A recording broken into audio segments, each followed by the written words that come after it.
సంగారెడ్డి జిల్లా అమీర్పూర్ జీహెచ్ఎంసీ పరిధిలో సర్వే నెంబర్లు 576, 577కు సంబంధించిన భూ వివాదం మరోసారి తెరపైకి వచ్చింది. ఈ భూమిపై నకిలీ ఆర్ఎస్పీ సృష్టించి అక్రమ అమ్మకాలు జరిగాయని సత్యనారాయణరాజు వర్గం ఆరోపించింది. మొదట బ్యాకరి జీతయ్య, పోచయ్య, శంకరయ్య పట్టాదారులుగా ఉన్న భూమిని 1983లో రామస్వామి అన్నదమ్ములకు విక్రయించారని, అనంతరం సత్యనారాయణరాజు కుటుంబ కొనుగోలు చేసినట్లు వారు తెలిపారు. మధ్యలో నకిలీ ఓఆర్సీ ద్వారా హౌసింగ్ సంస్థలకు భూమి విక్రయాలు జరిగాయని, 2013లో ఆ ఓఆర్సీ రద్దయిందని పేర్కొన్నారు. ప్రస్తుతం చట్టబద్ధ పత్రాలు తమ పేరిట ఉన్నాయని తెలిపారు. ఆధారాలు లేకుండా ఆరోపణలు చేస్తున్న వారిపై చట్టమైన చర్యలు నేను ఏమంటున్నా, సబ్జెక్టు మీద మాట్లాడాలి. అవన్నీ అన్అఫీషియల్గా ఎన్నెన్న జరుగుతాయి. అమౌంట్ ప్రొసీడింగ్ తీసుకుంటావా?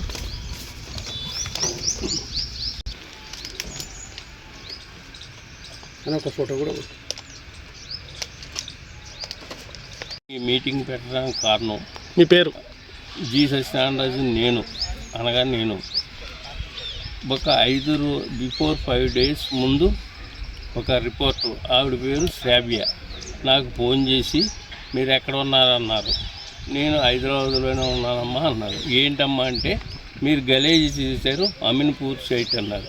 ఏమమ్మా అలాంటి మాటలు మాట్లాడొద్దు, నా దగ్గర ఎవిడెన్సు, కలెక్షను, దస్తావేజులు, ఒరిజినల్ దస్తావేజులు అన్నీ ఉన్నాయి.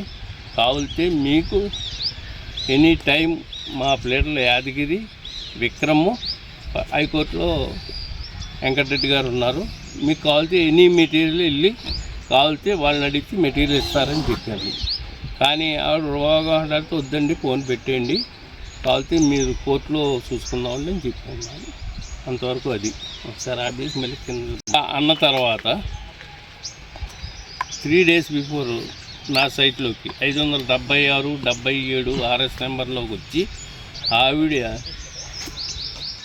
కొంతమంది మరి ఎవరో తెలీదు వాళ్ళని తీసుకుని వచ్చి ఈ సైట్ కబ్జా చేశారని మీడియాలో రుబాబు చేయటం మొదలెట్టింది. ఆవిడ కారణం ఏంటంటే, మీరు ఈ సైట్ కబ్జా చేశారని మీడియాలో అనౌన్స్మెంట్ చేయటం జరిగింది.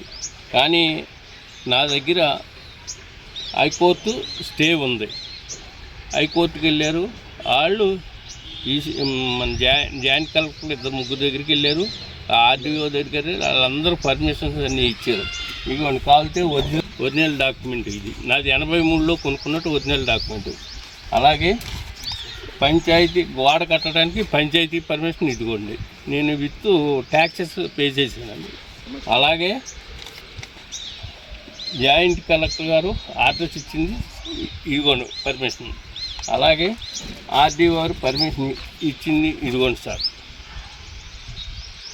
అండ్ ఆల్ ఎవిడెన్స్ నా దగ్గర ఉన్నాయి. హైకోర్టులో కూడా నా స్టే ఇచ్చింది. వాళ్ళు హైకోర్టుకి వెళ్ళింది వాళ్ళు, నేను కాదండి వెళ్ళింది.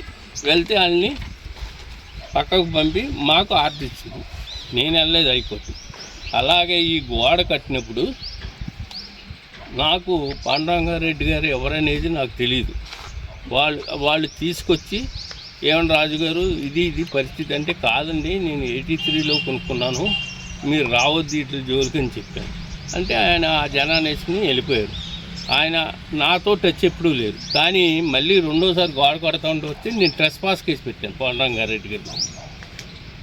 ట్రెస్పాస్ కేసు నడుస్తుంది, స్టిల్ నడుస్తుంది. అలాగే నిన్న వచ్చిన ఇక్కడ సైట్లోకి వచ్చిన వాళ్ళ మీద కూడా ట్రెస్పాస్ కేసు ఉంది. నా సైట్లోకి వాళ్ళు రావడానికి వాళ్ళకి అథారిటీ ఏముందండి? 2 ఇలా అంటా ఆల్ డిపార్ట్మెంట్ని హ్యూమిలేట్ చేసింది. ఆవిడ చాలా వల్గర్గా మాట్లాడింది. పోలీసు వ్యవస్థ లూటీ వ్యవస్థ ఉంది. ఇక్కడ అమీన్పూర్లోని పోలీసు స్టేషన్ తీసేయండి డీజీపీ గారు, ఇక్కడ వ్యవస్థ వరస్ట్గా ఉందని చెప్పింది. అలాగే జ్యుడిషియరీ వ్యవస్థని ఆ జడ్జి గారు ఎవరు అనే టైప్లో మాట్లాడింది. ప్లస్ నేను మేడము నాకు యాదగిరి గారుని, విక్రమ్ గారుని, అక్కడ వెంకటరెడ్డి గారు హైకోర్టులో వాదింటున్నారమ్మా దానికి ఆవిడ ఏమంది తెలుసండి, ఈ రౌడీలని వేసుకుని వచ్చి రాజుగారు రుబాబు చేస్తున్నాడు ఈ సైట్లో అని చెప్పి అందే.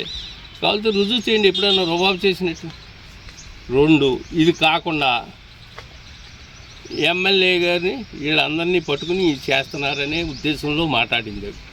ఎమ్మెల్యే గారిని నేను ఎప్పుడైనా కలిసినట్టు కానీ ఆయన నన్ను చూసినట్టు కానీ ఏదైనా రుజువు చేస్తే మీ సమక్షంలో నేను ఏం చేయమంటే అది చేస్తాను. ఆయన ఎవరో నాకు తెలీదు, నేనెవరో ఆయనకి తెలీదు. పాపం ఆయన్ని కూడా వల్గర్గా అబ్యూజింగ్ లాంగ్వేజ్ మాట్లాడింది ఆవిడ. అది పద్ధతి కాదు కదండి. 2 పాండురంగారెడ్డి గారిని ఇక్కడ ట్రెస్పాస్ కేసు పెడితే నా దగ్గరికి ఎలా వస్తారు చెప్పండి. ఆయన ఏదో ఆటో డ్రైవరు ఇది అని చెప్పి అబ్యూజింగ్ లాంగ్వేజ్ మాట్లాడవలసిన పని లేదు కదండి. ఆవిడ మీడియా రిపోర్టర్గా నాకు ఫోన్ చేసి నేను సమాధానం చెప్పాను. కావాలంటే కాగితాలు నన్ను అడగాలి, లేకపోతే మా ప్లేయర్ గారి దగ్గరికి వెళ్ళాలి. నేను అవైలబిలిటీ లేకపోతే మా విక్రమ్ గారు ఉన్నారు, ఆయన దగ్గర కాగితాలు ఉంటే మీకు ఎక్స్ప్లెయిన్ చేస్తారని చెప్పాను. మా ప్లేయర్ని ఈ యాదగిరిని, విక్రమ్ని, వెంకటరెడ్డి గారిని వీళ్ళందరినీ గోండాలని సంబోధించింది. మేము తప్పనిసరిగా దాని మీద యాక్షన్ తగు చర్య తీసుకోవడానికి మేము రెడీగా ఉన్నామండి.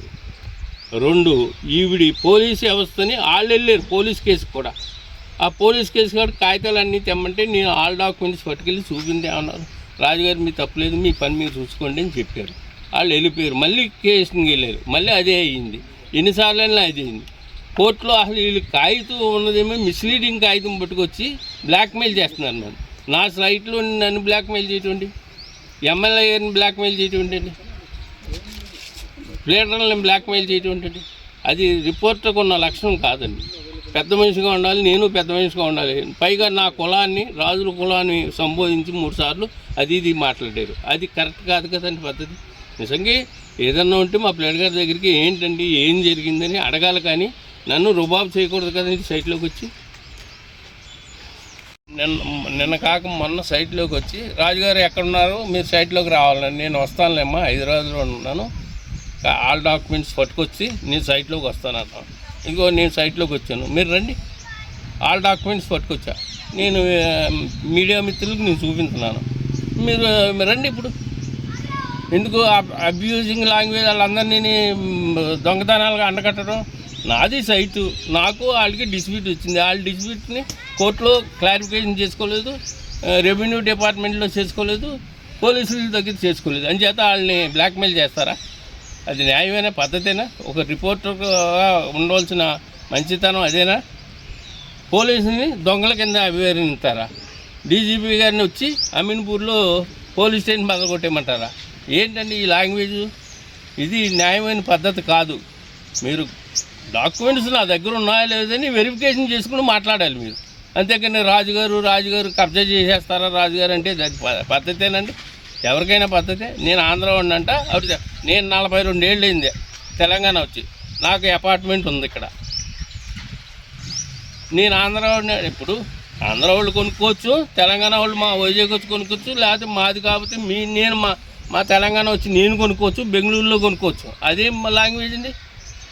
రాజులు ఇలా కబ్జాలు చేస్తారా అంటున్నారు. నా కులాన్ని అలా ప్రస్తావించకూడదు కదండి. ఏదన్నా ఉంటే మా ప్లేయర్లకి అంతా క్లారిఫికేషన్ ఇస్తానని 100 సార్లు చెప్పాను. అయినా నన్ను వల్గర్గా మాట్లాడేది. దాని మీద నేను యాక్షన్ తీసుకోవడానికి కూడా నేను రెడీగా ఉన్నాను సార్. దయ ఉంచి మీరు అందరూ ఇది రిపోర్ట్ చేయవలసిందిగా. నా దగ్గర కాగితాలు కావాలంటే ఇవి మొత్తం అన్నీ all proofs are available to you.